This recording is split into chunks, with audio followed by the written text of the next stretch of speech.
All right, let's talk about the weekly bank reports. So the weekly bank reports will be done once a week on the Friday before school gets out, usually at the end of the day.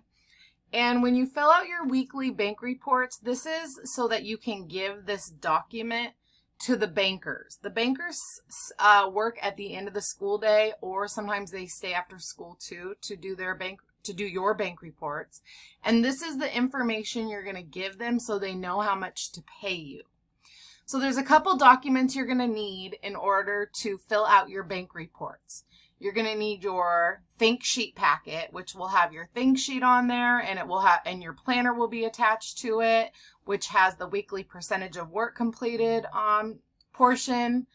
And so you're going to need that packet. So in order to fill this out, you get paid 3 different ways. You get paid by your attendance, you get paid by how much of your assignments you completed for the week, and if you had a second job. And at the bottom of this sheet, it'll have those 3 areas of how you make your money: attendance, weekly percentage, second job. All right, so let's begin by filling out our weekly attendance.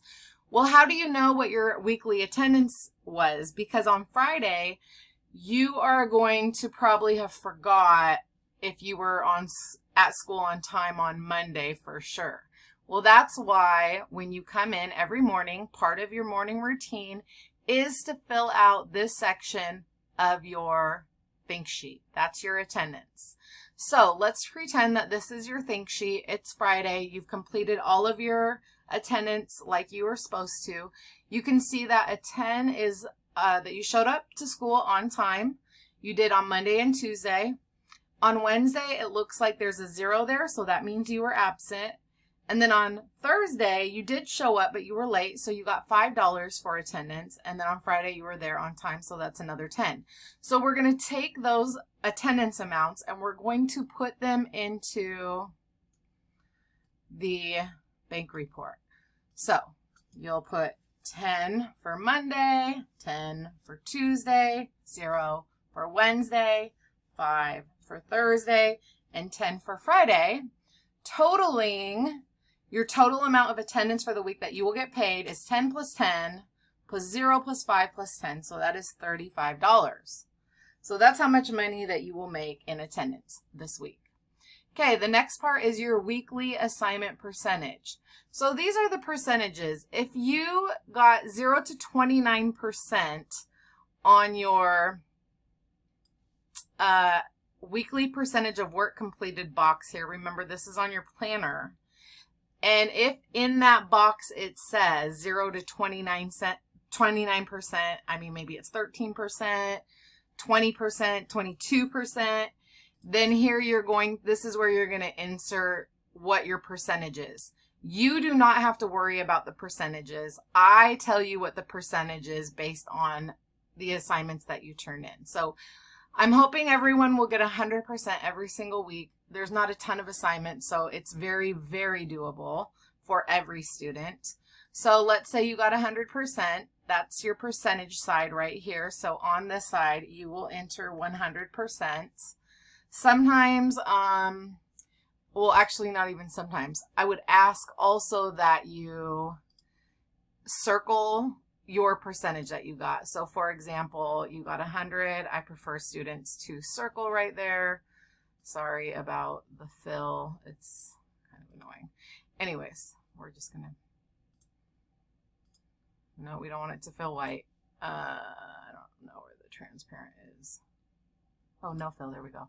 Okay, so you'll just circle the 100% because that's what it said on your, again, planner in the very back on Friday, next to Friday.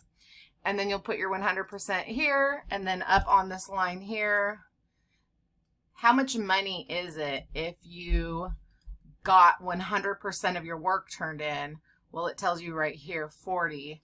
So you will type right here and tell the bankers that you should get $40 for your completed assignments. Okay, and then we're going to go to the third opportunity for you to earn money, which is your second job. So let's pretend that you are a point tracker. So you'll circle your job point tracker, and that will tell you how much money on the sheet that you make, and it's $10. So now that you have all of your, I don't know why that's not letting me double it. Okay. So now that you have all of your money figured out, down here at the very bottom, you're going to enter what your totals are. Totals for attendance, $35. Totals for weekly percentage, that is right here. That tells you how much money you made for 100% of your work turned in. That's $40. Your second job, you're the point tracker, so that's $10. And then you're going to add all of those up to figure out how much credit you made for this week. So 35 plus 40 plus 10 is 85. So you will put $85 right here. And that is what you made for the week. Okay, we also have some debits. Debits are money that comes out of your paycheck, or paycheck. That's essentially what you're getting here. And how can I move this? Here we go. All right, so this is the back of the bank report. And everybody owes $40 for rent. You're renting your desks. No, you don't have the option to not have a desk. You have to have a desk. Just like people need shelter and we need a place to live, you also need a desk to be successful in school. So $40 is going to automatically come out of your paycheck. So you made $85. Yes, but I'm taking $40 of that right away. Okay, for your rent. And then we get to the letters. Letters are, remember, behavior choices that were not helpful to your learning or the community's learning. And you've also recorded your letters on your think sheet. If for some reason you decide you don't want to put your letters down because you think there will be no evidence, well, that is why we have a letter tracker. So I will always know how many letters you really got, whether you write them down on your think sheet or not, but the expectation is that you write them on your think sheet. So if you take a look at Monday, you remember we talked about what happened on Monday, and we got all of these letters and we got all the way to a K. And remember I told you this bold black line that runs down the middle, that is kind of the line you don't want to cross, because the T and the H, the first two letters are kind of just, reminders. Now when you get to the I and K, those letters come with a consequence, and the consequence is $5. So if you get to an I, that's $5 you owe me at the end of the week. If you get to an N, then you owe $10 for Monday. And if you get to a K, then you owe $15 for Monday. The good news is that kids rarely get that far down the think sheet. So if we look at Monday, we know we got to a K, and a K is $15. Somebody owes $15. So you're going to put right here the amount of money that you owe for Monday. You owe $15 because you got all the way to a K. Let's take a look at Tuesday. Tuesday was a great day. You didn't get any letters. So Tuesday you're going to put, you're going to put 0. You owe 0 money for a letter on Tuesday. On Wednesday you were absent. So you can do two things. You can write 0, or you can write AB, which means absent. And then on Thursday, you did get a letter, but you didn't cross the black line, meaning you owe fines for your reminders. So that's okay. And then on Friday, you actually got 2 letters, but again, you did not pass that black line after the H, which means you don't owe any money. So for Thursday and Friday, even though you did get some letters, that's okay. Sometimes we make mistakes. It's very normal, adults and children, and that's okay. So you get this little grace period for your T and your H. Now you're going to add up all the letter fines that you owe. So you have 15 on Monday, and then you didn't get past an H for the rest of the week. So you only owe 15. Well, only 15 is kind of a lot. Usually kids don't owe any money for that right there. So you'll owe $15 on top of your $40 that you owe for rent. And so we're going to put this right here. Rent, 40 will already be written in there. Your letter fines are going to be $15. So that's a total of how much money will you owe? 40 for the desk, 15 for the letters. That's a total of $55 that you will owe. So remember, your credits is how much you make. We're coming down here. Let's get rid of that. So your credits are how much you make. So remember, we added up how much money we made right here, and it was 85. So I'm going to put 85 in total credits. 85. And then total, that's really small. Can anyone see that? Okay. And then total debits. This is the debit side, the back side. This is how much money you're going to owe. And remember, we owe 55.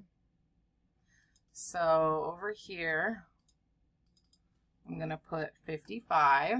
Make it a little bigger so everyone can see what's going on here. So then what we have left over is the amount of money that you get to keep after you've paid off your debits. So 85 minus 55 is 30. So 30 is how much money you'll get back in your paycheck. So you'll get an envelope that comes back to you, and in it you'll see $30. Now the banker will write his or her name right here, or sometimes I help. And we will put our names here so that if for some reason you get your money back and let's say you have zero money in your envelope, but you know you got 30 back, you can come and be like, I need to talk to a banker. Well, please go talk to the banker who wrote their name on your sheet here, because the other banker won't know anything about you know, why you got that, because they didn't do your sheet. They did some other kid's sheet. So please follow up with that banker if you need to. And if that banker can't help you, then you can come see me. But this is really a banker's job. I'm really not involved with the bank reports or the money system at all. Kids usually run all of that. So follow up with the banker whose name is on your sheet. And then this part right here is for the bankers only. And basically it happens if sometimes a kid doesn't earn like very much money. Let's say they earn 10 credits and then their total debits, let's say, are higher. And then we have a negative amount. Basically they owe money, and then the banker will tell me how much money the student owes and who owes the money. And then I'll follow up with that student. If a student continually owes money and they're not able to make enough to sustain the money system, they usually get taken off of the money system because it's just not working for them. But we can talk about that if there's questions. All right. Thanks for listening.